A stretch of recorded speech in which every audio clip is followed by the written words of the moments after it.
Hello everyone जय जगन्नाथ समस्त को आपण माने समस्ते भल थे बोली मोर आशा आउ गोटे नुआ एवं फ्रेश ब्लॉग को आपण मानू ढेर सारा स्वागत।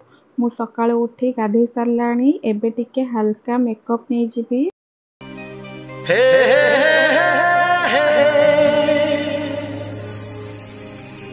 दिल के एबे मु किचन को पळे आसली मॉर्निंग रो ब्रेकफास्ट बनैबा पई। ब्रेकफास्ट रे आज मु बनैबी मटर तरकारी आ सरू चकुली। आपण माननकु केमिति लागे मते कमेंट रे कहिबे। मते तो बहुत भल लागे।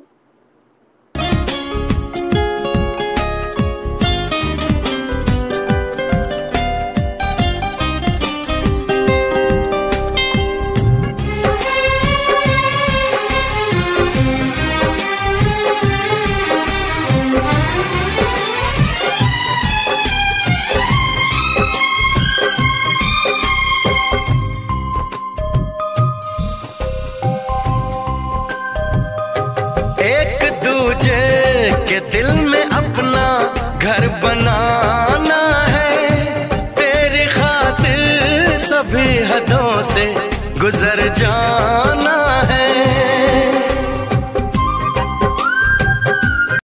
मोर एबे तरकारी सरला मु ता देहरे धनिया पत्र टिके पकई देबी। सरू चकुली पाई मु एठी राती रो बैटर बनै के रखितली। एबे मु चकुली बनै देबी। एबे मु चकुली पिठा बनै सारलाणी। एबे मु ब्रेकफास्ट सर्व करिवि। एबे गुडुन गाधे के आसला तो ताको मु एबे रेडी करई दोची। गुडुन मु बसी के ब्रेकफास्ट तो गुडुन मु बसी के ब्रेकफास्ट करछु। आज बहुत तरतर काम सारिया पे पड़छि काहेकि ना गुडुन रो आज रिजल्ट डिक्लेयर हबो। तो सेति पय हमको टाइम रे जाय कि स्कूल रे पहुंचीबार अछि। सेति पय जल्दी जल्दी काम सारी के बाहर जिवु। एबे मु सब कपड़ा सुखै दोची। एबे आमे पळे आसलु गुडुन स्कूल को। स्कूल जिबा बाटरे एठी काकटपुर मा मंगलांकर गेट।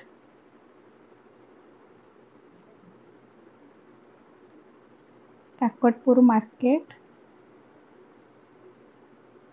आमे गुडुन स्कूल रे पहुंची गलु। एटा होची गुडुन रो स्कूल। गुडुन एठी पाठ पढ़े।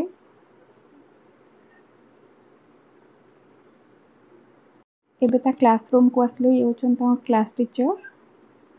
एबे मो गुडुन रो क्वेश्चन पेपर चेक करछि। गुडुन केतेटा ठीक करछि केतेटा भूल करछि।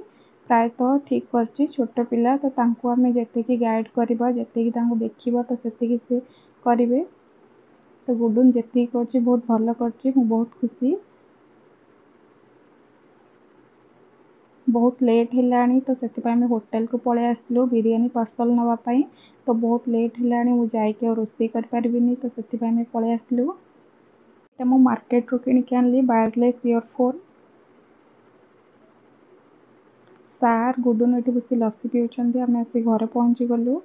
तो एठी मु माछो भाजी नउची। माछो भाजी सारला परे एबे हम लंच करिवो। लंच रे आज अछि पखाला भात बिरयानी। आपण मानक जदि मो वीडियो भल लागिवो लाइक शेयर सब्सक्राइब करिवे आ मते कमेंट रे जणाइबे।